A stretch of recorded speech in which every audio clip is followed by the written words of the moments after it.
Welcome, everybody, and welcome to our event, our second annual 2022 event for Making Time for Black Mental Health. Guys, give yourselves a round of applause for choosing to attend today and choosing to make this step to look after your well-being. So give yourselves a round of applause. Before we begin our event, Making Time for Black Mental Health event, can I take a few moments to share with you the whys? Why did I create and why am I the founder of this annual event? I created this event when I was admitted to the mental hospital. I have lived in experience being a black woman diagnosed with bipolar disorder, borderline personality disorder, PTSD, and I suffer from depression. In our community, we are more likely to suffer with mental issues or be diagnosed with a mental illness compared to our white counterparts. Black men are 10 times more likely to have experienced a psychotic disorder. And my research prior to launching this annual event indicates from the gov.uk Black people are 4 times more likely to be detained under the Mental Health Act. And did you know, according to statistics, 29% of black women experience a common mental disorder compared to 21 white women. And these are the reasons why I created and founded the annual event, Making Time for Black Mental Health. I now declare the event is open. We have got a packed event for you this evening. Just some housekeepings. Can you ensure that your phones are on vibrate or switched off? Thank you very much. We are happy for you to have your camera on or your camera off, whichever you decide. So the program is, we are going to kickstart with our panel question. What do you do when you're feeling lonely? So one of the first therapists I'd like to bring to the table is Mark. I'm Mark. I'm a counselling psychotherapist at About You Coaching Counselling Psychotherapy. Can you first explain what is loneliness? What are reasons that one can become and feel lonely? Well, it varies. I suppose there's the obvious one where we don't have anyone around us, so we can feel physically lonely. Then there's the emotional one where like you feel like you could be surrounded by family and friends and loved ones, but not feeling fulfilled or heard. For the audience, could you give some tips on how we might overcome loneliness, please? Examine your environment, like create a safe place, like with yourself and others that you would like to hopefully invite into your safe space. Sometimes it could be a boundary issue. Some people you may not be able to know, but like your boundaries may be too high and people might be struggling to get through and connect with you. Schedule effective time for like not just yourself, but those who you want to be connected with. It could also be like the people that are around you or the people that you're trying to connect with. There could be a communication issue, as well as expectations. So what I'd say there's like, are you expecting too much from somebody? Have you communicated effectively what you want from them? Have you got clear communication as like, or an agreement on how often you two can communicate? Yeah, most definitely. And I think often, sometimes it may be about facing our fears and giving things a go that can overcome loneliness. Follow us on social media by searching Think Tenacity. We will discuss trauma. Hi, Martina. So I'm Martina. I'm a psychodynamic and CBT trained therapist, and I have my own private practice. I'm also a counsellor at the Royal Academy of Music.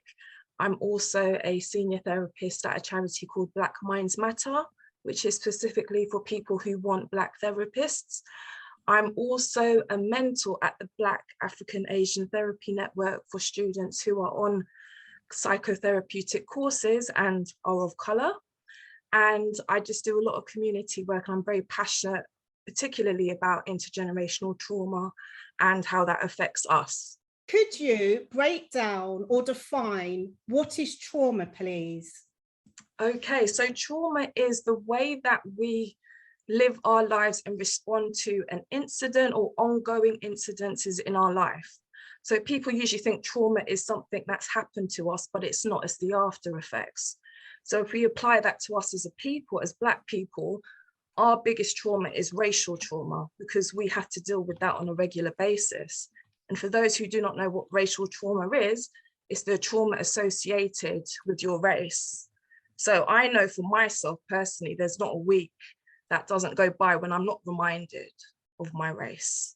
So in terms of our kind of racial trauma, what we do, it's the way that we conduct ourselves in the office. It's the code switching.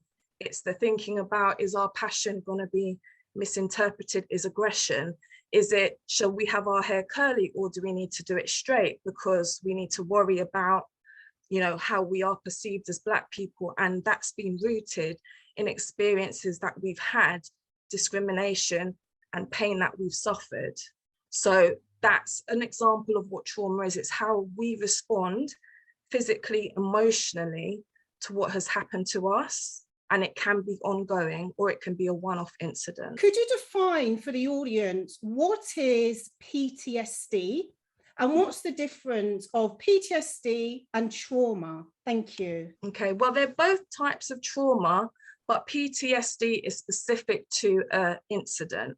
So it's something like war, it's something like a traumatic incident, a health kind of incident. It's something that's happened to you that is been extremely, extremely traumatic, abuse, things like that. Those will kind of channel and set off an event of PTSD.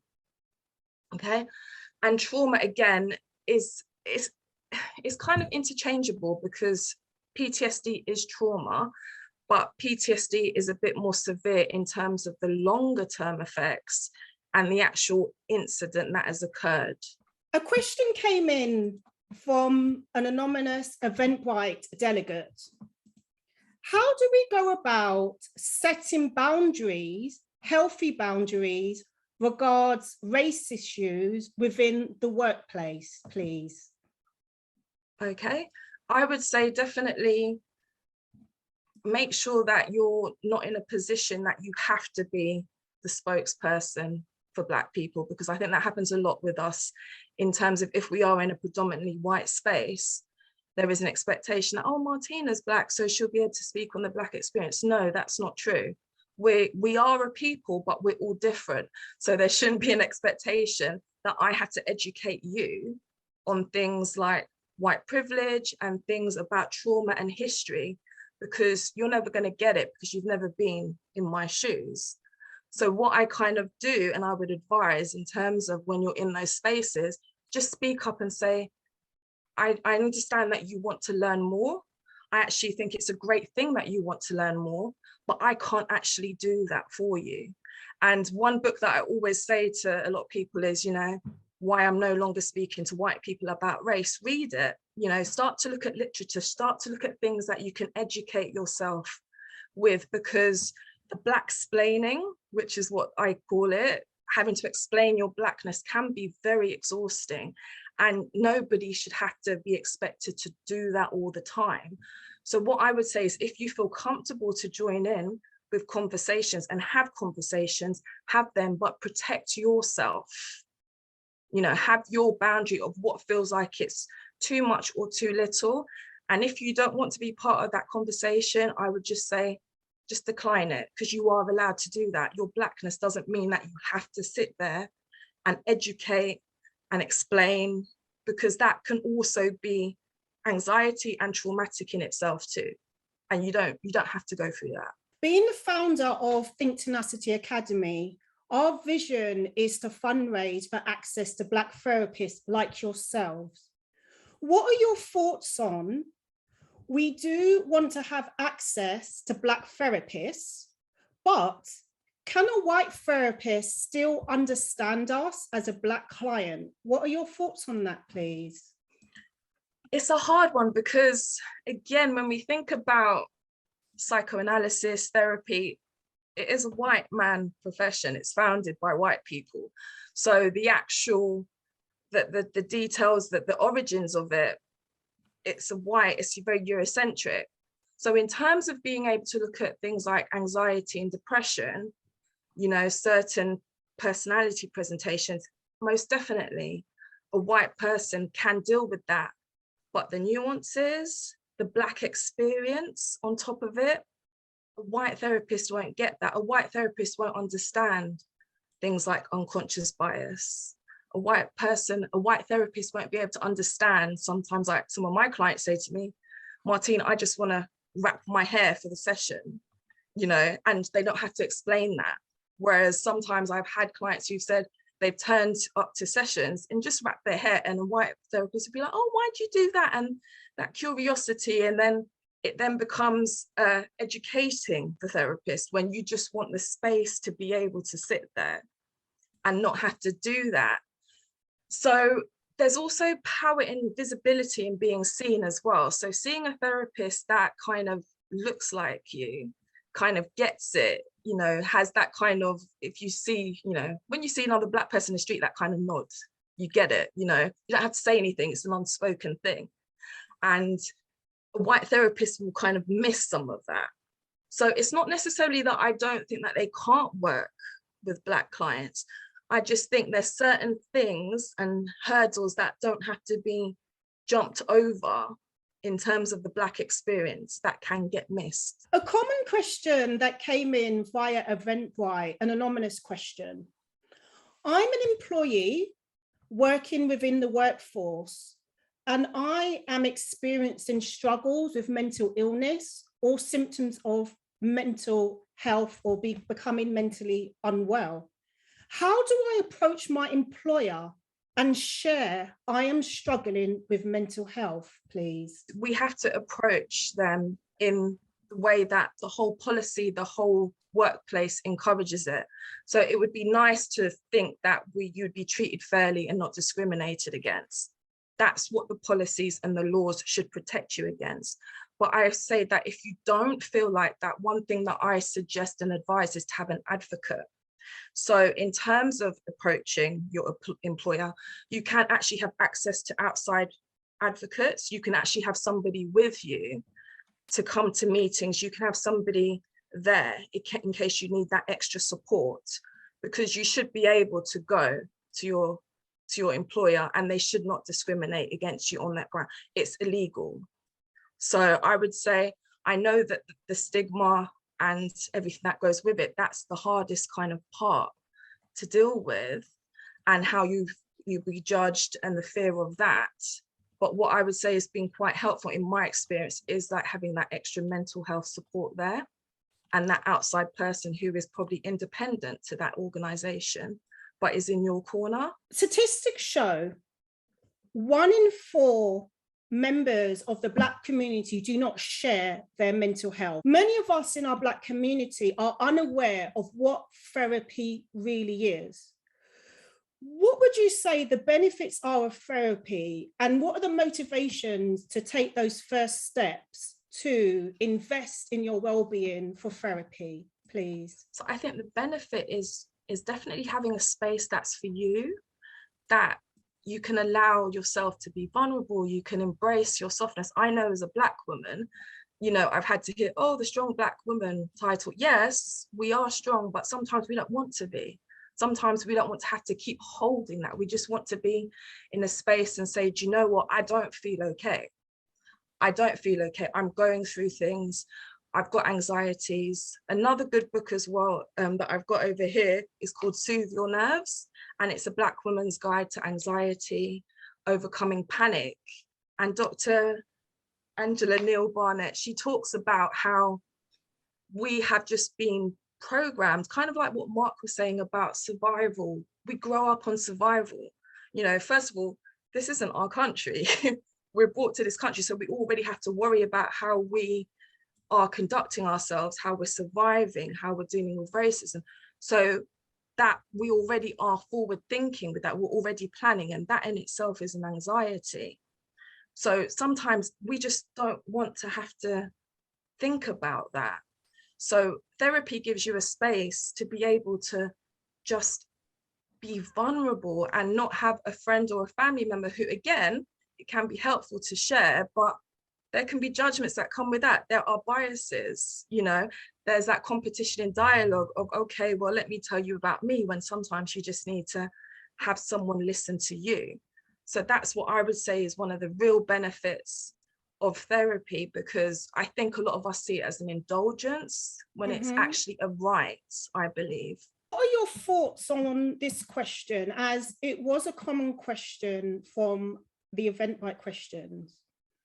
I'm in a scenario with inflation rise. I cannot afford a therapist, but I really want one.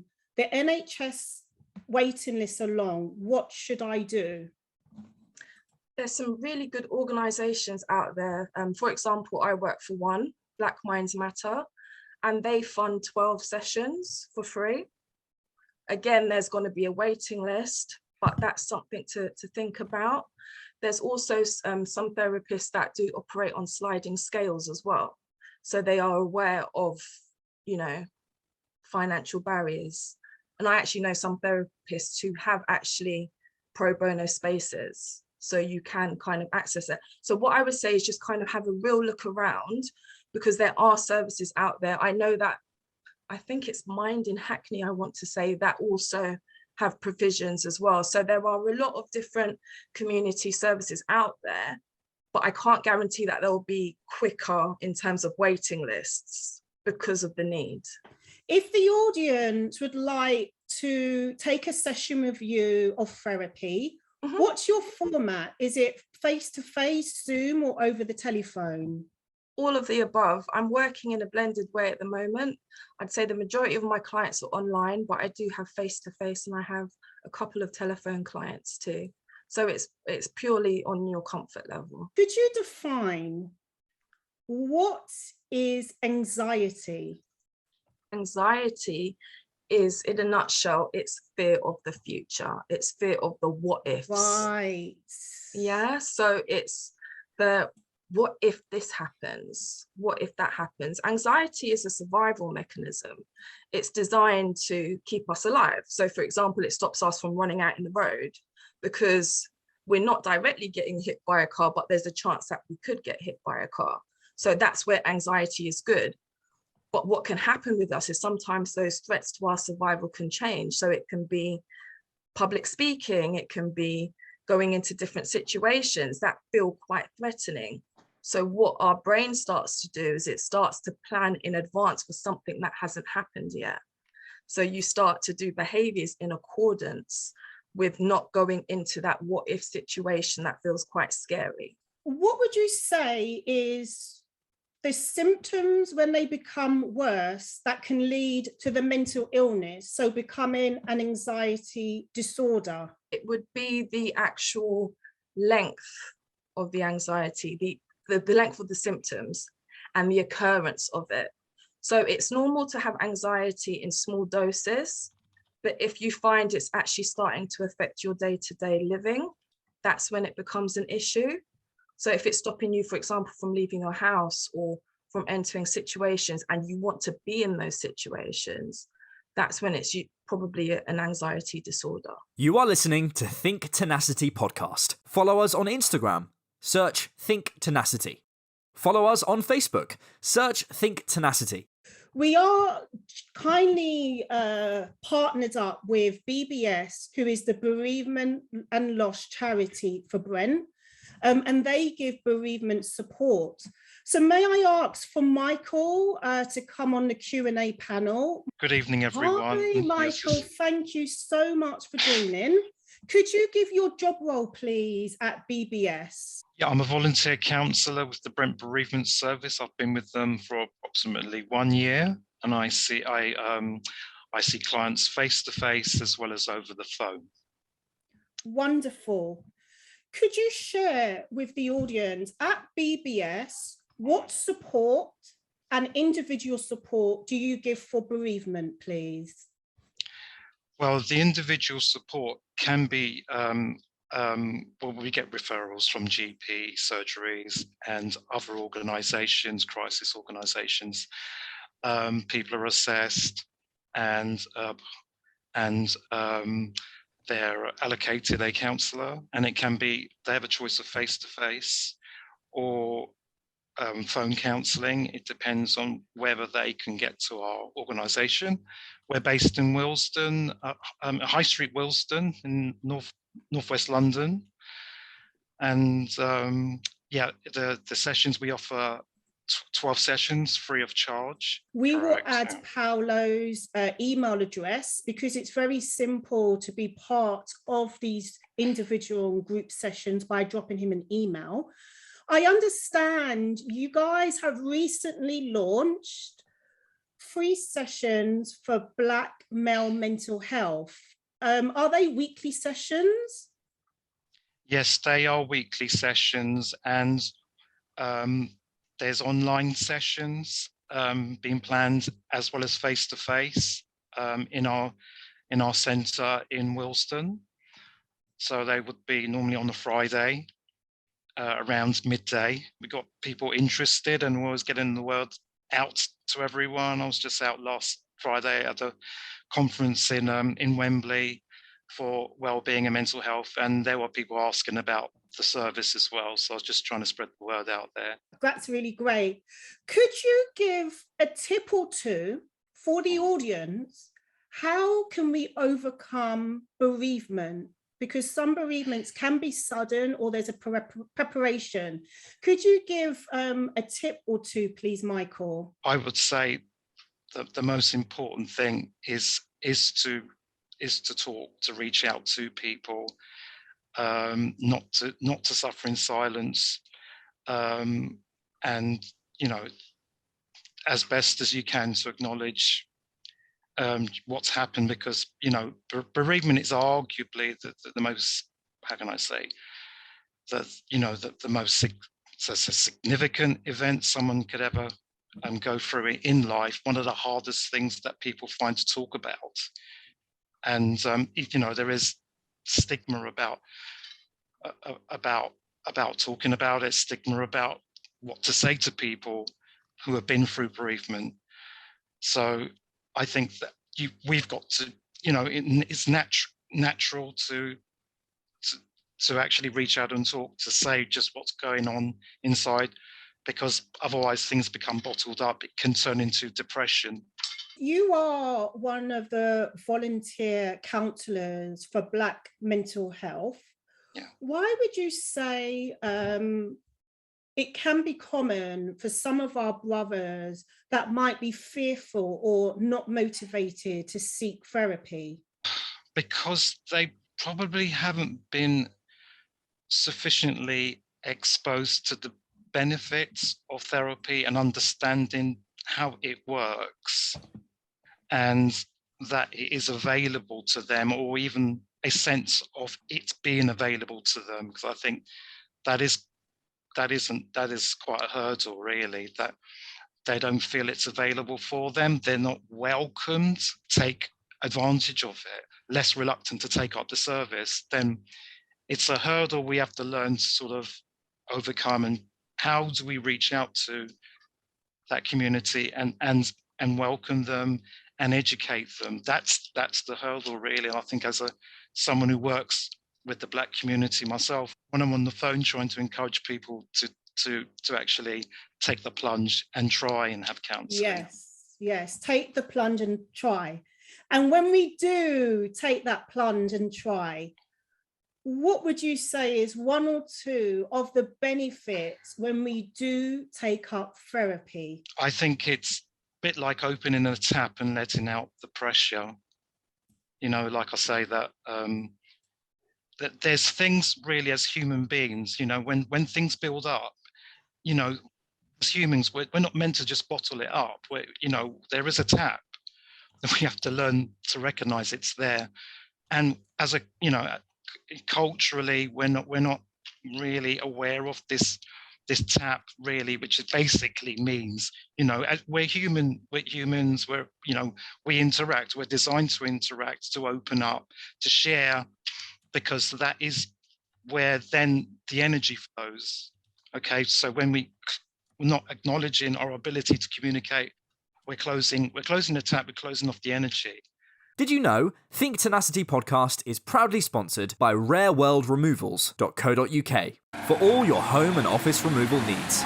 Whether you're moving a single item, moving home or moving office location, our professional drivers with over 13 years experience will be able to help you with any of your removal needs with an outstanding low-cost hour rate.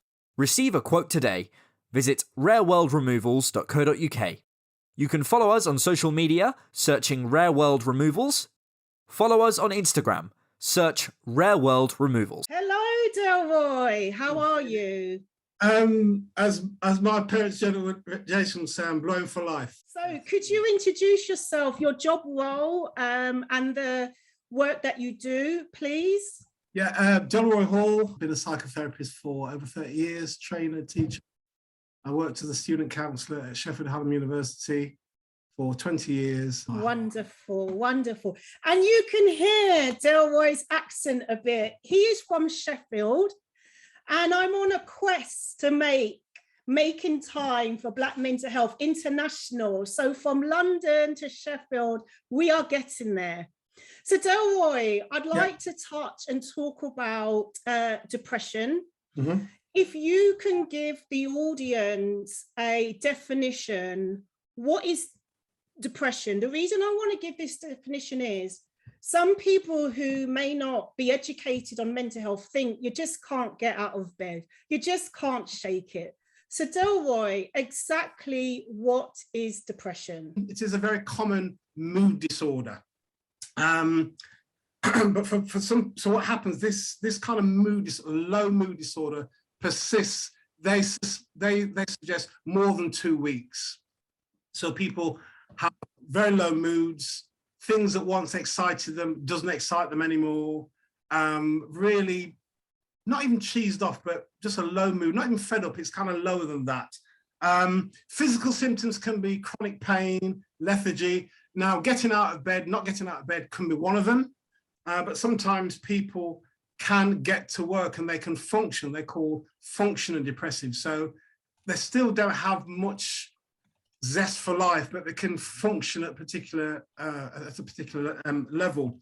The person's view of life is very low, diminished, and so forth. So, and they just can't seem to shake it off. Depression it's symbolizing something. So what is it symbolizing? So one of the things I understand, I was always taught, the presenting problem is not the real problem. Keep listening for the best advice, inspiration, and call to action to get you on the road to where you want to be. And the other symptom or causes of depression can be either conforming to a culture, a family. They want to break free, not necessarily want to do wild things, but their lives are suppressed. The person who's written about that is a guy called Parker Palmer. He's not a counsellor, but there's an excellent book called Let Your Life Speak. And part of his argument is that one of the reasons why people suffer with depression is that they live stymied lives. They live in lives to please other people. So it can be, for example, youngster wants to be an artist, very, very skillful in it. They want to study at university. The parent says no. They do another degree. They end up in a job which they hate, but they still want to be an artist. So that can cause depression. What are some tips if you are feeling in that rut to overcome depression? What can we do? We've heard of, spending time in nature. How do we overcome depression? Honesty is one thing. Seeking help. We spoke about nature. Going to the doctors, and certainly going to see a therapist, somebody you can talk to. Progression only begins when there's honesty. Right, being vulnerable and honest, that's the start. Being honest and saying to yourself, look, this is where I am at the moment. Because what we do, as you know, quite often, what we do as human beings, we kind of cover things over. And certainly as black men, you know, we know how to style things out, don't we? And I guess black women as well, we know how to style things out. Actually, styling it out is only a short-term strategy. At some point, things are going to kind of get to us. Keeping you happy and informed. What are the common symptoms of depression? So if I've had a prolonged time of unhappiness or uncertainty, what are the common symptoms I might be feeling or observing if I am going through depression? Life is meaningless. And also that then goes on to, well, my life is worthless. Life is meaningless. That means then my life is worthless. So right. Symptoms. And sometimes we might not articulate it, but when depression gets really bad, people can actually stop eating, loss of appetite. Loss of appetite, right. Don't change their clothes, don't wash regularly. So that can all be signs and symptoms when people are getting kind of chronic depression. You know, you see, and my mother would say the kind of Jamaican term, they look chaka chaka or slabber slabber. It means that they're really untidy. They're not looking after themselves. And that can be one of the symptoms of people suffering with depression. And if I was going to the doctor, often when we get to the doctor, we get a bit stumbled because we're nervous seeing him and he's telling us to hurry, the next patient is coming. Yeah. What could we communicate to the doctor on how we're feeling to get the adequate treatment? It's about being courageous with how we feel, because quite often, you know, we're individuals, quite often we keep emotions to ourselves because it's the clues, it's the emotions, how we feel that helps the doctor to make the proper prescription. For more mental health tips and to see how you can improve your well-being, visit www.thinktenacity.com and sign up to our newsletter. We had some questions from the audience, so I'm going to return to Martina before we begin the raffle. How do I support my partner who might be struggling with depression or anxiety? How do I help them? To be there for them, to allow a space for your partner to say, you know, they're not feeling okay. Again, you don't want to get into a position of being a therapist, but you want to provide a space where they can be vulnerable and say, I don't feel okay. So in terms of actually taking the steps, something that you could do is maybe helping them to find a therapist, because depending on where they are, that could also be something that could feel quite overwhelming. Because I think it's great if you've taken that step and you've admitted there's an issue. I think it can be hard to think, where do you start looking for a therapist? So that I would say could be something quite good, like practical, and maybe some practical things like in terms of if self-care does start to slip or routine, just managing the practical things and helping with those. But I would say getting into the emotional stuff will be quite difficult. So again, that needs to be quite boundaried, and again with somebody who's trained to deal with. And a question that came in, I'm feeling overwhelmed, I can't get balance and structure. What tips would you give on that? I would say start small, because I think sometimes we feel that we have to get everything right and it has to be big. But I always remind my clients that baby steps don't have a baby effect. They have a huge effect because it's still forward. Forward is still forward. You're still taking, you're still starting on that journey. So one thing that I used to do with people when I was working through the pandemic was, because there was a lack of routine and it was hard to motivate yourself, something as simple as saying, do you know what, I'm going to eat my dinner at 5 p.m. every day is quite grounding. And that, then you can start to build around that. So, okay, I'll have my dinner at 5 and then I might go for a walk at 6 or something like that. So that's what I would say. Just start to get the wheels in motion. Don't feel that you have to do a whole routine at once. Just start with one small thing. Yes. Even if it's getting out of bed or opening your curtains. That's an achievement, you know, get the music on and celebrate, that is an achievement. Lovely.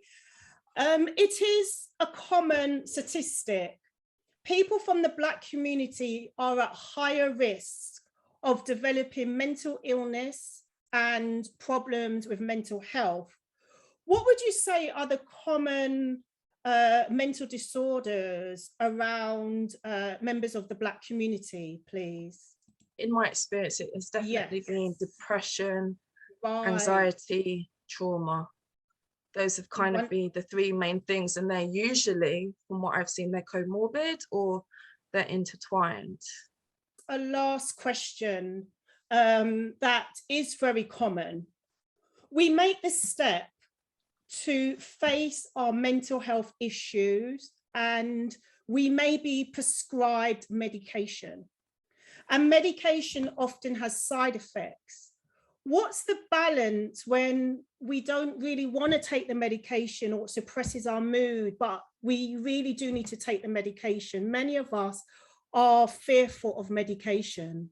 Oh, it's such a hard one because, again, you know, like what was being explained today by Delroy, there can be a benefit for some people for medication, and for some people it's kind of not. But what I would say is, like, just do a real in-depth consultation, research, do everything, all of the research that you can about the medication that you are going to take. Talk to your doctors about it, not what, you know, talking about dosage, everything down to the dosage, what to expect, the time, because I've met some people who were on antidepressants for over 10 years. And you have to think, okay, has that had an effect? Is it helping you to coast, or is it helping you to live? So it's kind of knowing the difference of what's going on, because again, like Delroy was saying, there is a suppressant element that happens, but for some people, there needs to be getting to the root of that feeling as well. So it's about trying to get that balance. So I would say definitely take your time with it, and don't make a kind of a knee-jerk reaction or decision. Take your time with it. Don't rush it, and get like more than one opinion, I would say, if you have to, because unfortunately, in my experience, I've seen a lot of GPs are very quick to fling out the medication without actually doing a proper consultation or actually assessing the patient's needs. So take your time and do your research, I'd say. Guys in the chat and the audience, I know that you are probably nervous asking questions. At the ending of the event, you will receive a mental health PDF pack. An email address will be sent to you in the chat. And if you have any questions, you can email us at podcast@thinktenacity.com. Whilst the audience is targeted at the Black community, this event workshop is also open to non-Black and BAME communities to raise your awareness on how to approach discussions around Black mental health within the Black community. I'd like to take this opportunity to thank our mental health charity partners, BBS, the Bereavement and Loss Charity for Brent, the Samaritans, Rethink Mental Illness, and Bipolar UK. All contact details for our Black therapists on the Q&A panel will be added to the show notes. You are listening to Think Tenacity Podcast, www.thinktenacity.com. Did you know Think Tenacity Podcast is proudly sponsored by rareworldremovals.co.uk for all your home and office removal needs. Whether you're moving a single item, moving home or moving office location, our professional drivers with over 13 years experience will be able to help you with any of your removal needs with an outstanding low-cost hour rate. Receive a quote today. Visit rareworldremovals.co.uk. You can follow us on social media, searching Rare World Removals. Follow us on Instagram, search Rare World Removals.